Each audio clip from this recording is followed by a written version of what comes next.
Yeah, I have receipts too, sweetheart. Did you call me sweetheart? Yeah, because you're looking like one. I don't even know how you're sitting next to each other. All the time. Like, we can be best of friends, we can be back. Sure. We still got each other's back.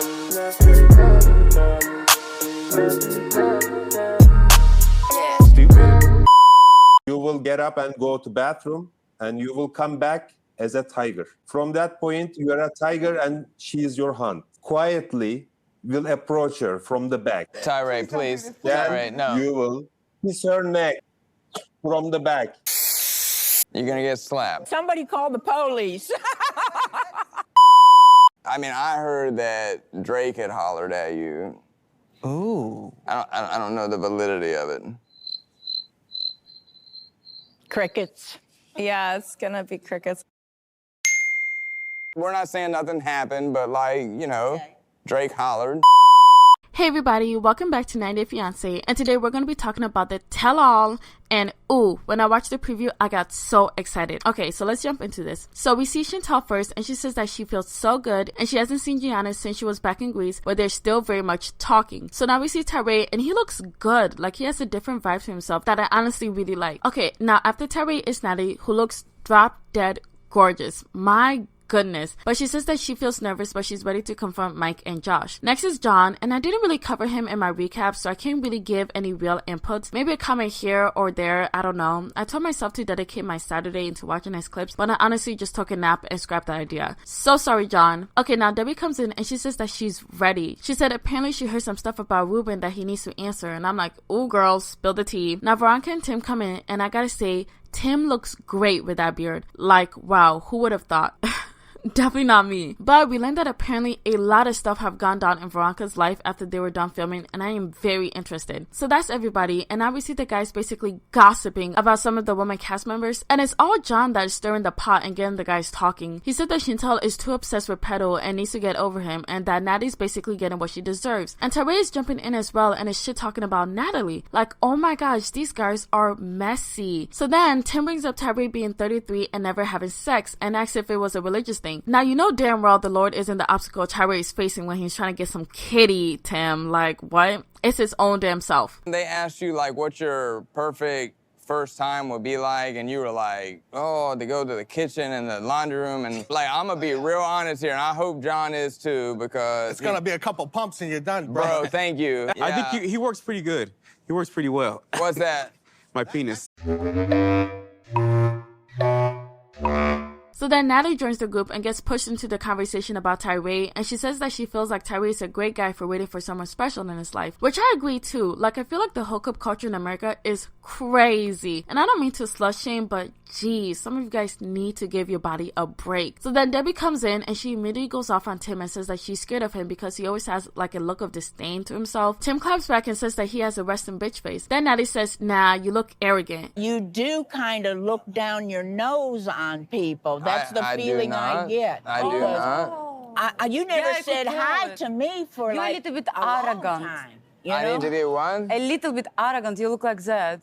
And not gonna lie, Tim does portray himself as if he's better than everybody else in the room. And even though Debbie said that, she tried to compliment him, but he still gave her like a shitty attitude. Like, nobody will ever convince me of liking Tim. The guy literally sucks. And I love the way you dress, by the way. Well, thank you. And it is wonderful. I get a guy that knows he's a walking work of art. And, and I love that. That's one way to put it. So Veronica comes in and asks where Chantel is, and they said that she's getting ready, but Debbie brings up the fact that Chantel goes around saying she isn't wearing any panties. And I'm like, what?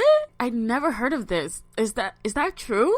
But why did Debbie bring that up? Oh my gosh, she's also messy. And then 5 seconds later, we see Chantel and she looks good. Oh my goodness, she looks amazing. Like, I feel like she's the only one that actually understood the assignment of like the reunion thing or whatever it is. Anyways, she looks good. Okay, now the reunion has officially started. So far we found out that Chantel and Janice are still together or talking. I don't know. Veronica and Jamal have broken up. Shocker, not really. Tim and Louisa are not progressing in their relationship. So I'm gonna just take that as they're complicated. John and Megan are still together in Texas. Debbie and Ruben are still in contact. Tyray and Raina still talk from time to time, but they aren't really together. Nelly and Josh are complicated right now. Like, I thought they broke up, but apparently they're complicated. Josh asked Natalie for another chance, and that's crazy. Like, does he want to get married all of a sudden and have kids? Because that was their main problem before. But Natalie says that she hasn't given him an answer yet because she needs to be sure about him being more serious about her. And honestly, I'm pleasantly shook because I honestly didn't expect that from her. So now Tim and Veronica are talking about how they're doing, but during Backstage, Jamal and Louisa are waiting for their time. But Louisa's kind of getting hot, so Jamal has to calm her down a bit, and he keeps saying that whatever happens, he has her back. Like, what is going on? Are they banging?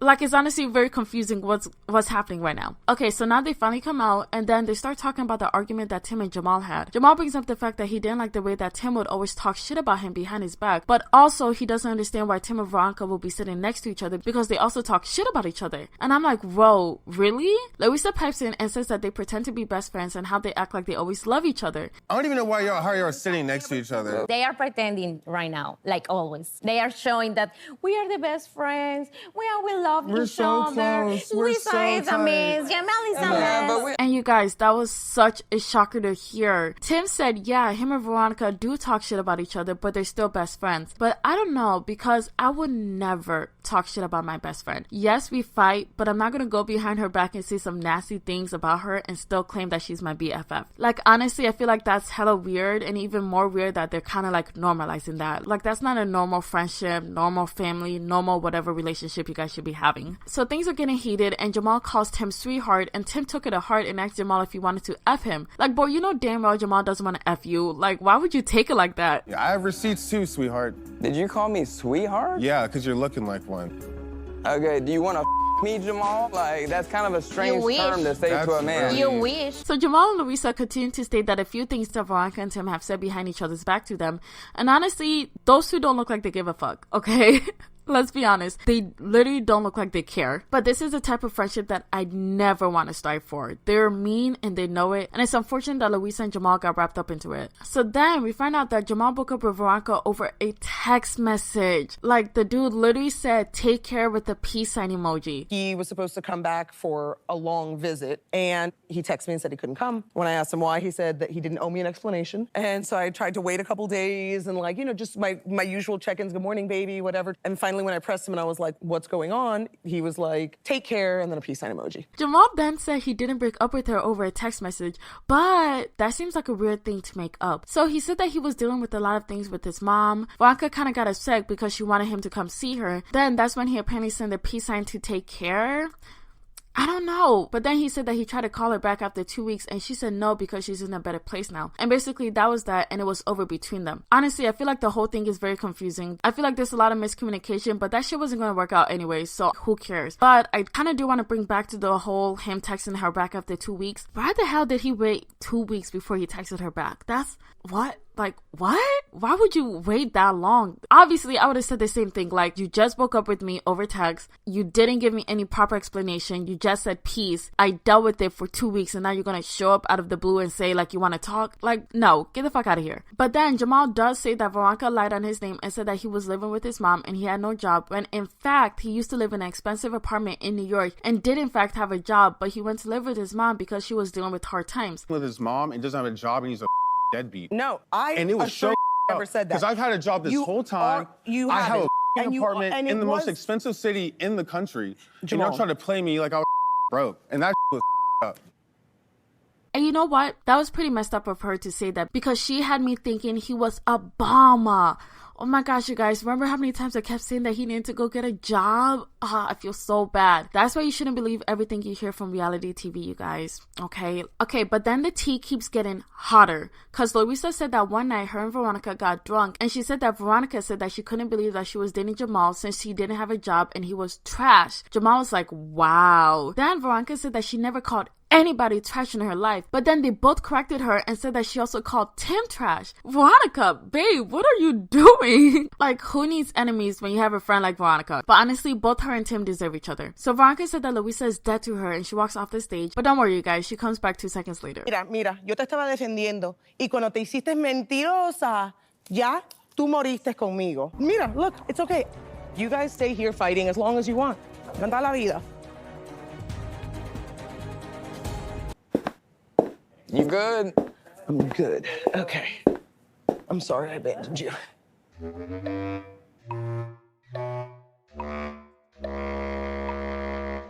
But in a strange twist of events, Jamal does apologize for how things ended with Veronica, and Veronica accepted. So I guess they're all good? I don't know. But that's where their segment ends. Now for Tyray. So they asked if he's still a virgin, and the answer is yes. To be honest, I didn't expect him to lose his virginity, but I do feel like at this time he should have had a girlfriend or someone that he's at least talking to who's not Reina, because the last time they spoke was 2 weeks ago, so that doesn't count. So they bring up a special guest, Sarper. And he has some advice for Tyray. And I feel like this is the worst guy to give him advice. Dude literally found his soulmate after sleeping with over 2,000 girls. Like, why should anybody take advice from him? But his advice to Tyray was his giggling and swell was preventing him from getting a partner. And I started dying because it might sound outlandish, but I feel like there is some truth to that, okay? Hear me out. Because every time I hear his little... I just feel so awkward for him. And add to that his low self-confidence, and he's just not the type that a lot of girls go for, like, if I'm being completely honest. So Sarper tries to give him some more advice, but the rest are just pretty cringy. Like, at this point, he's gonna get Tyray arrested for SA. You will get up and go to bathroom, and you will come back as a tiger. From that point, you are a tiger and she is your hunt. Quietly, will approach her from the back. Tyray, please. Then Tyray, no. you will kiss her neck from the back. You're gonna get slapped. Somebody call the police. And also, he starts shaming Tyray for still being a virgin at his age. And Debbie does a great job sticking up for Tyray because not everybody just wants to stick it into whoever that's accessible. Like, come on. So, Debbie, if Sarper was the last dude on Earth... No. Okay, so that's the end of Tyray. Now for Chantel. So we found out that some celebrities were interested in Chantel. Can you guys believe that? I can. She's so gorgeous. One of them was in fact Waka Flocka, and the second one was allegedly Drake. Okay, Chantel is saying crickets, but did she sign an NDA or something? Cause what? But I did see a leak of him though, so okay, Chantel, good for you. Because why was it flopping around like that? If you know, you know. Okay, so they go over what Chantel expects in a man, and they see that she expects too much. Veronica said that as she got older, she started lowering her expectations, which I do agree to some extent. Like, as you get older, you gotta start facing reality a bit more than before, but you shouldn't lower it to the point that you feel like you settled. I just feel like you should have, like, high realistic expectations for yourself. Debbie then added that her friends basically suck and that she shouldn't be advertising that she doesn't wear her panties. Chantel said that she wanted male attention and she knew how to get that, but Tim cuts in and says that her face is good enough. And I agree with this because if you get a guy by advertising something that he would want sexually, then he would only see you sexually. But if you come at him a bit more conservative and show more of your personality and what you have to offer, then I believe that he'll come at you with loyalty and respect. But what do you guys think? Because I do want to agree with Chantel. She should wear whatever she wants and whatever makes her feel comfortable, but that might prevent her from getting who she actually wants, because I feel like she's most likely just going to attract F-boys that would just act the way she wants for a bit, and then once they get in her pants, they'll just dip. I feel pretty much attacked about my vacation. There's nothing wrong with going to Greece, but she doesn't have to advertise she's going pantyless. I can wear a bikini, and what's the difference? It's the location where you're at. You sent the wrong signals to the men that were around you. So while Debbie's going off on Chantel, Chantel's mom is angry at Debbie, okay? Like, she's in the back fuming. And that's where the episode ends. Like, oh my gosh, what a tell-all. So in the next part, we're gonna see Debbie and Chantel's mom go head-to-head. We're also gonna see Josh and Natalie. That's what I'm most excited for, okay? You know, I love myself a good Josh and Natalie drama. And then we're also gonna see some of the, like, the old cast members that were on the Single Life kind of give advice or the little 2 cents. I don't know, but that's all for next week. Okay, so let me know some of your thoughts in the comments below. Please like and subscribe, and thank you so much for watching. Bye!